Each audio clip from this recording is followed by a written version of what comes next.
శ్రీకాకుళం జిల్లా కాశీబుగ్గ శ్రీ వెంకటేశ్వర స్వామి ఆలయంలో తొక్కిసలాట జరిగి 12 మంది చనిపోయారు. అందులో ఒక బాలుడు కూడా ఉన్నాడు. ఇంకా కొంతమంది అపస్మారక స్థితిలో ఉన్నారు. ఆసుపత్రిలో చికిత్స పొందుతున్న పరిస్థితి పెను విషాదం చోటు చేసుకుంది. ఈ ఘటనకు సంబంధించి ప్రభుత్వం కూడా వేగంగా స్పందించింది. ముఖ్యమంత్రి చంద్రబాబు నాయుడు గారు వెంటనే మంత్రులకు ఆదేశాలు ఇచ్చారు. స్థానిక అధికార యంత్రాంగానికి ఆదేశాలు ఇచ్చారు. ఎవరైతే గాయాల పాలయ్యారో అపస్మారక స్థితిలో ఉన్నారో వెంటనే వాళ్ళకి మెరుగైన చికిత్స అందించాలని చెప్పి ఆదేశాలు ఇచ్చారు. ఆ ఆదేశాలు అందుకున్నటువంటి అధికారులు, స్థానిక ఎమ్మెల్యే, మంత్రులు అందరూ కూడా అక్కడికి చేరుకుని పరిస్థితిని పరిశీలిస్తున్నటువంటి పరిస్థితి. ఇదొక ఘోర విషాదకరమైనటువంటి ఘటన. తమ పిల్లల్ని కోల్పోయి ఎక్కువగా ఈ 12 మందిలో చనిపోయిన వాళ్ళలో మహిళలే ఎక్కువగా ఉన్నారు. ఏకాదశి కావటం చేత, ఈరోజు శనివారం కావటం చేత పెద్ద సంఖ్యలో అక్కడికి స్వామివారి దర్శనం కోసం వెళ్ళినటువంటి పరిస్థితి ఉంది. అయితే అసలు ప్రధానంగా కారణాలు ఏంటి అనేది ఒక్కసారి మీకు ఇప్పటి వరకు వస్తున్నటువంటి సమాచారం వివరించే ప్రయత్నం చేస్తా. ఈ ఘటన ఇంత విషాదకరంగా మారటానికి, ఈరోజు అక్కడ స్వామిని దర్శించుకోవటానికి వెళ్ళినటువంటి పరిస్థితుల్లో ఇక్కడ ఇంత విషాదం ఎందుకు అలుముకుంది, ఇలాంటి ఒక ఘోర దుర్ఘటన ఎందుకు జరిగింది అని అన్వేషిస్తుంటే కొన్ని కీలకమైనటువంటి కారణాలు కనిపిస్తున్నాయి. అందులో ప్రధానంగా ఈ దుర్ఘటనకి కారణాల్లో కార్తీక మాసంలో తొలి ఏకాదశి కావటం. కార్తీక మాసం తొలి ఏకాదశి కావటం చేత ఇక్కడ పెద్ద సంఖ్యలో, ఎందుకంటే ఈ గుడి నిర్మాణం కూడా ఇటీవలే జరిగింది. ఈ గుడి కూడా తొలి ఏకాదశి, ఇది మొదటి ఏకాదశి కావటంతో అక్కడ విపరీతంగా భక్తులు వచ్చినట్టుగా తెలుస్తోంది. ఇది జూలైలో ప్రారంభమైనటువంటి గుడి. సో కాబట్టి ఆలయానికి మౌత్ టాక్ వల్ల ఇక్కడ ఆలయం ఉందని చెప్పి ఒకరి ద్వారా ఒకరికి తెలుసుకుని ఇక్కడికి రావటం జరిగింది. ఉదయం నుంచి కూడా పెద్ద సంఖ్యలో రావటం చేత ఈ తోపులాట జరిగినట్టుగా తెలుస్తోంది. ఈరోజు ఒక ప్రత్యేకమైనటువంటి పర్వదినం కాబట్టి భక్తులు పెద్ద సంఖ్యలో అక్కడికి రావటం చేత ఈ ఘోర దుర్ఘటన జరిగినట్టుగా ఒక కారణం కనిపిస్తుంది. ఇక రెండోది, శనివారం కావడంతో ఆలయానికి పోటెత్తిన భక్తులు శనివారం రోజు యాక్చువల్గా వెంకటేశ్వర స్వామికి పవిత్రమైనటువంటి దినంగా చెప్తూ ఉంటారు. వెంకటేశ్వర స్వామి ఆలయాలకు శనివారం రోజు పెద్ద ఎత్తున పోటెత్తే పరిస్థితి కనిపిస్తోంది. కాబట్టి ఈరోజు ఏకాదశి కావటం, శనివారం కావడంతో వెంకటేశ్వర స్వామిని దర్శించుకుంటే మనకి పుణ్యం వస్తుందని చెప్పి పెద్ద సంఖ్యలో అక్కడికి చేరుకున్నటువంటి పరిస్థితి ఉంది. కాబట్టి ఇంత ఘోరమైనటువంటి దుర్ఘటన జరిగింది. ఇంకొక ముఖ్యమైనటువంటి కారణం ఏంటంటే అక్కడ పెద్ద సంఖ్యలో మహిళలు వచ్చారండి. మహిళలు వచ్చి అక్కడ ఏదైతే ఆ వే ఉందో, ఆ లోపలికి వెళ్ళే మార్గం ఉందో, ఆ మహిళలు కొంతమంది గొడవ పడ్డట్టుగా తెలుస్తోంది. ఎందుకంటే ఆ మహిళల సంఖ్య పెరగటం చేత, భక్తుల సంఖ్య పెరగటం చేత ఆ క్యూ లైన్లో, రద్దీగా ఉన్న క్యూ లైన్లో గొడవ జరిగినట్టుగా తెలుస్తోంది. కొంతమంది మహిళలు గొడవ చేసుకున్నటువంటి పరిస్థితి. ఈ నేపథ్యంలోనే వాళ్ళ మధ్య జరిగినటువంటి ఈ తగు పెరిగి పెద్దదైపోయి తోసుకునేంత పరిస్థితి వచ్చింది. ఆ తర్వాత ఇంకా భారీగా భక్తులు పెరగటం చేత రైలింగ్ ఏదైతే రావటానికి పోవటానికి ఒకే దారి ఉంది, రైలింగ్ కూడా ఒకటే ఉంది. సో ఈ నేపథ్యంలో భక్తుల సంఖ్య పెరగటం చేత ఇది జరిగినట్టుగా ఒక సమాచారం వస్తుంది. ఇంకొక ముఖ్యమైనటువంటి కారణం, యాక్చువల్గా 3000 మందే అక్కడ సామర్థ్యం. ఈ ఆలయానికి భక్తులు ఇలాంటి పర్వదినాల్లో వచ్చినప్పుడు 3000 మంది కోసమే అక్కడ నిర్మాణం జరిగింది.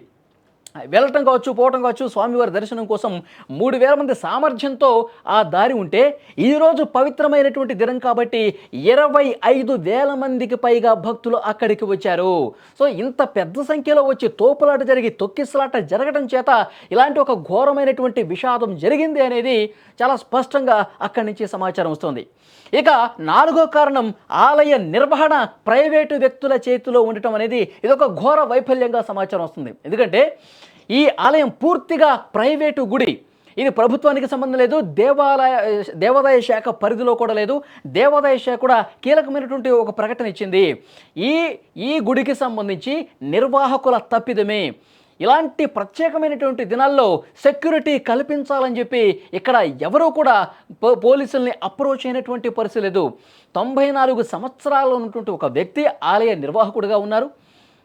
ఆ ఆలయ నిర్వాహకుడు ఇక్కడ ఇలాంటి పర్వదినాల్లో మాకు భద్రత కావాలి, ఈ ప్రత్యేకమైన దినాల్లో భక్తులు పెద్ద సంఖ్యలో వస్తారు, ఇక్కడ కొద్దిగా ప్రభుత్వ పరంగా ఏర్పాట్లు చేయండి అని చెప్పి ఒక రిక్వెస్ట్ పెట్టుకోవాల్సిన పరిస్థితి ఉంది. సమాచారం ఇవ్వాల్సినటువంటి అవసరం ఉంది స్థానిక పోలీసు యంత్రాంగానికి, అధికార యంత్రాంగానికి. కానీ అలాంటివేమీ చేయలేదు. ఇప్పుడు ఇంత పెద్ద సంఖ్యలో భక్తులు వస్తారని కూడా మరి వాళ్ళు ఎక్స్పెక్ట్ చేయలేదా? లేకపోతే కొత్తగా వచ్చి నిర్మించినటువంటి గుడి కాబట్టి ఈ గుడికి అంతమంది ఎందుకు వస్తారులే అని చెప్పి వాళ్ళు అనుకోలేదా? సో ఇలాంటి నిర్లక్ష్యం అనేది కనిపిస్తుంది. ఏర్పాట్లలో లోపభూయిష్టం కనిపిస్తోంది. అధికారులకు సమాచారం ఇవ్వకపోవటం కనిపిస్తోంది. ఇది ప్రభుత్వానికి సంబంధం లేనటువంటి ఒక ప్రైవేటు గుడి కాబట్టి ఇంత నిర్లక్ష్యం ఇక్కడ ఉంది అనేది చాలా స్పష్టంగా సమాచారం వస్తోంది. ఇక ఐదోది, ఇక్కడ స్థానికంగా ప్రజల్లో ఒక నమ్మకం ఉంది. ఇది రీసెంట్గా ప్రారంభమైనటువంటి గుడి అయినప్పటికీ, ఎందుకంటే 12 ఎకరాల్లో 20 కోట్ల రూపాయలు పెట్టి శ్రీ వెంకటేశ్వర స్వామి ఆలయం నిర్మాణం జరిగింది. మొన్న జూలై నుంచే ఈ ఆలయానికి భక్తులు రావటం స్టార్ట్ అయింది. ఇది మొదటి ఏకాదశి ఆ ఆలయానికి. సో ఇంత పెద్ద గుడి, ఇంత వైశాల్యం ఉన్నటువంటి గుడి, ఇంత స్పేస్ ఉన్నటువంటి గుడి, సో అద్భుతంగా నిర్మాణం జరిగినటువంటి గుడి కాబట్టి ఇది ఒక చిన్న తిరుపతిగా, ఉత్తరాంధ్రకే ఒక చిన్న తిరుపతిగా మౌత్ టాక్, ఒక పబ్లిసిటీ బాగా వచ్చేసింది ఈ ఆలయానికి. సో అది రావటం చేతే విపరీతంగా భక్తులు, అసలు ఎవరు ఊహించినటువంటి స్థాయిలో ఇక్కడ భక్తులు పెరిగిపోయినటువంటి పరిస్థితి. ఇక్కడ కొత్త గుడి ఉంది, ఈరోజు శనివారము, ఈరోజు ఏకాదశి కూడా, మనం ఈ గుడికి వెళ్దాం, చాలా బాగుంది గుడి, చాలా విశాలంగా ఉంటుందని చెప్పి ఆ నోట ఈ నోట భక్తులందరికీ ఈ సమాచారం వెళ్ళేసరికి ఒక్కసారిగా ఉదయాన్నే పోటెత్తడం ప్రారంభమైంది.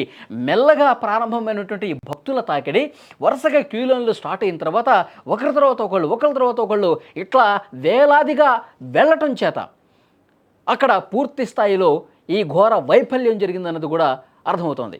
ఇంకా ఆరో కారణం, మెట్ల మార్గం చిన్నది కావడంతో రైలింగ్ కూడా కూలిపోయిన పరిస్థితి. మెట్ల మార్గం చాలా చిన్నగా ఉంది, ఎందుకంటే అసలు ఇంత స్థాయిలో భక్తులు వస్తారని చెప్పి వాళ్ళు ఊహించకుండా నిర్మాణం చేసిన పరిస్థితి.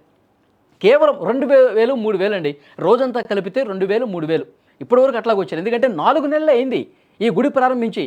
సో 3,000 లోపు వచ్చేస్తారు, హ్యాపీగా ఫ్రీగా దర్శనాలు అనేవి జరిగిపోతాయి. ఈ పర్వదినాన భక్తులంతా సంతోషంగా తమ స్వామిని దర్శించుకుంటారని చెప్పి భావించారు.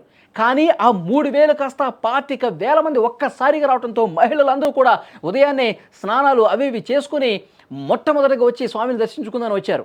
మహిళలు, ఇప్పుడు చనిపోయిన వాళ్ళలో కూడా మహిళలు పెద్ద సంఖ్యలో ఉన్నారు. ఒక 12 సంవత్సరాల బాలుడు కూడా ఉన్నాడు. చాలా హృదయ విదారక దృశ్యాలు అక్కడ కనిపిస్తున్నాయి. తోసుకోవటం, రైలింగ్ చిన్నగా ఉండటం వల్ల ఆ తోపులాటకి ఒక్కసారిగా ఆ రైలింగ్ విడిగి పడిపోవటం వల్ల, కిందకి పడిపోవటం వల్ల, భక్తులు తోసుకోవటం వల్ల, ఒకళ్ళ మీద ఒకళ్ళు ఎక్కటం వల్ల ఇంత దారుణమైనటువంటి ఒక ఘోర దుర్ఘటన, విషాద ఘటన జరిగినటువంటి పరిస్థితి. మెట్ల మార్గం చిన్నగా ఉండటం, ఆ రైలింగ్ కూడా ఊడిపోవటం, ఇవన్నీ కూడా కారణాలుగా కనిపిస్తున్నాయి. ఇక చివరిగా భక్తులంతా మహిళలు కావడంతో ప్రమాద తీవ్రత ఇంకా పెరిగినట్టు పరిస్థితి కనిపిస్తుంది. మహిళలు వేలాదిగా తరలి వచ్చారండి. ఉదయాన్నే మహిళలు తరలి రావడంతో, పిల్లలను కూడా తీసుకొని రావడంతో ఇది ప్రమాద తీవ్రత పెరగటానికి కారణంగా కనిపిస్తుంది. ఎందుకంటే మహిళలు ఒక్కసారిగా ముందు మేమే దర్శించుకోవాలని చెప్పి అట్లా క్యూ లైన్లలో విరగబడి ఒక్కసారిగా తోసుకొని ముందుకు పోవటం చేత ఒక సందర్భంగా అక్కడ గొడవ కూడా జరిగింది. ఎందుకు తోస్తున్నారు వెనకల నుంచి అని చెప్పి ఆ గొడవ చిలికి పెద్దగా అయిపోవటం వల్ల ఇంత పెద్ద ప్రమాదానికి కారణమైనట్టుగా తెలుస్తుంది. ఒకటి, ఇది ప్రైవేటు గుడి. ఆ ప్రైవేటు గుడి నిర్వాహకుడు ఎవరైతే ఉన్నారో హరిముకుంద్ పండా ఆయన పేరు, ఆయన సరైనటువంటి బాధ్యత తీసుకోలేదు, పోలీసులకి అధికార యంత్రాంగానికి సమాచారం ఇవ్వలేదు. ఇచ్చి ఉంటే కనుక పరిస్థితి వేరేలా ఉండేది. ఇదో కారణం. అక్కడ భక్తులు ఎంతమంది వస్తారో అది తెలియకుండా ఈ స్థాయిలో ఏర్పాట్లు ఏమీ చేయకుండా ఉండటం అనేది ఇంకొక నిర్లక్ష్యం.